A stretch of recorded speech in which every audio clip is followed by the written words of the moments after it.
everybody. So this is another one in our series about authentic brows. And we have today our lovely team member, Lily. And as you can see, Lily has fair skin and fair hair. And so I think this is going to be a really good one for a lot of people who feel like sometimes when people do their makeup or they go in and get their brows tinted or something like that, they end up looking a little overdone.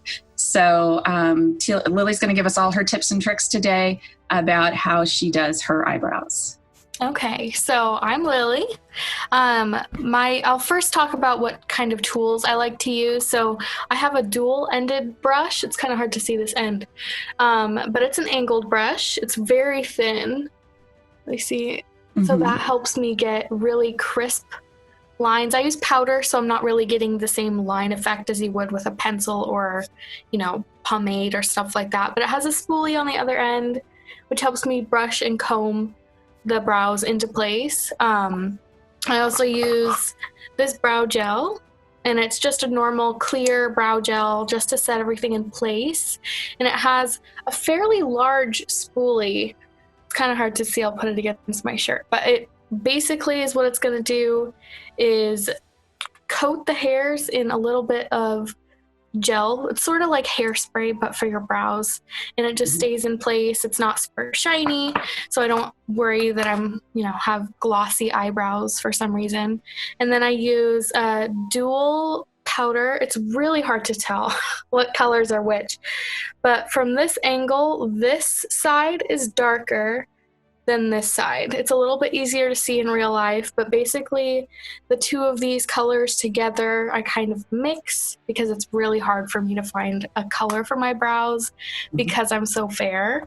And that's pretty much it. For tweezers, it's just a tweezer if I need to remove a stray hair that doesn't fit into the shape of my natural brow.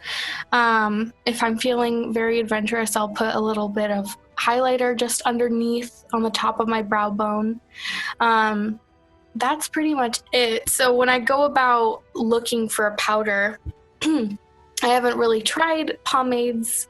I've found this one powder that works for me, and it's a taupe. I think it's listed as blonde. So I've tried a lot of blonde powders and blonde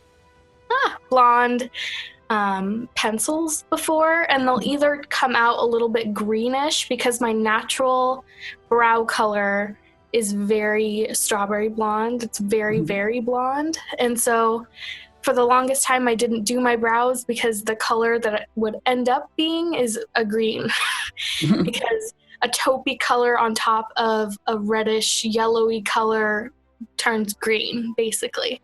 And so with this powder, I'm just really light-handed. I use tint every once in a while, but it's pretty dark when you don't do it correctly, which is what happened on this side of my brow. I tinted it with a little bit too dark of brown, so it's hard and finicky to find the right color. So what I start with is I take a little bit of rubbing alcohol or isopropyl alcohol just to cleanse my brush before. I've already done that, but that helps keep the brush clean. And a lot of us forget to clean our brushes, and our brow brushes, we use a lot. We use it every day. And so for me, I like to spray a little bit on there and then just scrub on a cotton round or a cotton pad or whatever. And then I'm ready to go because it dries pretty quickly. But the first thing I'll do is I have a mirror right here, so I'm going to do it in my mirror. But I have, take the spoolie end of my brush and just kind of comb my brow into a natural position. So I'm not brushing straight up. I'm brushing kind of at an angle this way. So following the shape of my brow. And I'm looking for any holes, any spots that are really sparse. And for me, I've always had really sparse hair right in here. It's hard to see. You can see it a little bit better now, but there's kind of a gap right here. There are hairs there, but they're really, really fine. And for me, that's most of the area that I'm filling in. So I'm combing my hair up and looking at the shape on the bottom because I'm not really going to mess with the shape of the bottom as much. I'm just going to kind of fill in the tail end of my brow. And if I brush this down, you can see how much thicker my brow looks. I like to have it a little bit thinner on the end. That's just my personal preference. But what I'll do then is I take my brow powder thing, it's very small, and I'll just tip just the very tip of it in the lightest color first, and I'll tap a little bit. I haven't found that there's a lot of fallout that kind of sits here as I'm using this particular brow powder, but I'll start at the end and work my way inward because I want this area to kind of just stay the same. I just want it to be in place. But I'll fill in first this bit where it's sparse so I can start building the natural shape of my brow to finish. Just using really light strokes. I'm not trying to create an individual brow hair look. I just kind of want it to be an all over color, but that's not splotchy at all. I've noticed that with some powders, it tends to stick on either your skin more or the hair more. This one has been pretty okay, but I'm trying. I'll look at it, the brow straight on, so I'm looking at my brow so it's parallel with the mirror. So I'm not looking at it from the side because then you can't see the tail end of your brow. I'm looking at it fully turned like this so I can see what the brow will look like when I'm facing someone, because they aren't going to be just looking like this. They might be looking at this side of your face, and I want it to look even.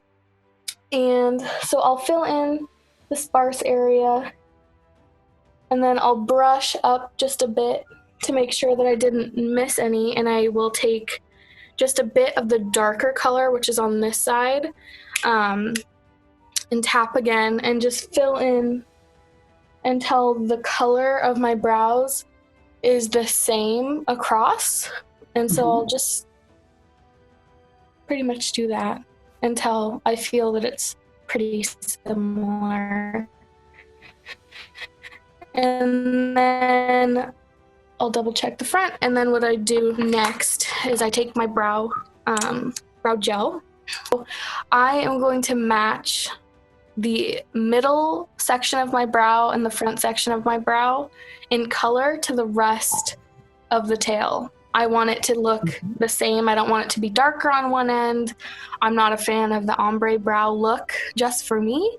So I want to make sure that the color is even, so I'm not really heavy-handed with the darker tone in the powders, but I'm just filling it in, and I can see as I move, the color's not really changing very much. And so I'm just double-checking in the mirror if I have any spots that I missed, and I'll just very lightly brush it on the top. And then what I will do after I'm satisfied with the shape that the powder's created, is I'll take my brow gel and I'll wipe off the excess that usually likes to live right at the very top of the brow brush.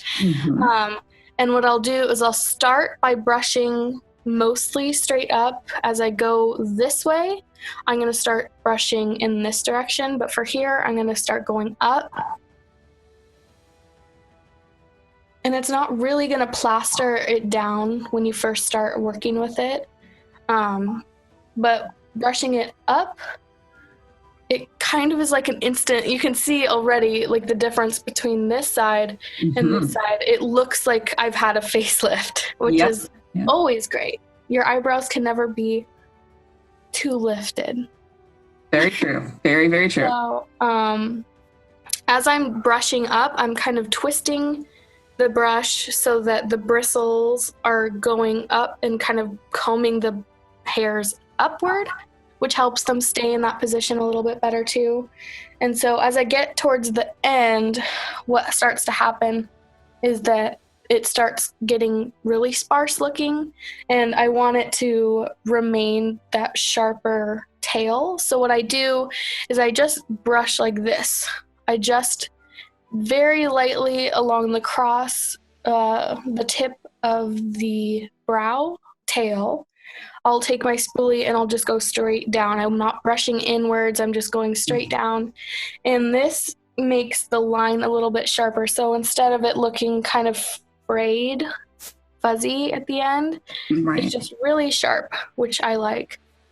And so now that my brow is pretty much set in place, I'll let it sit for a second.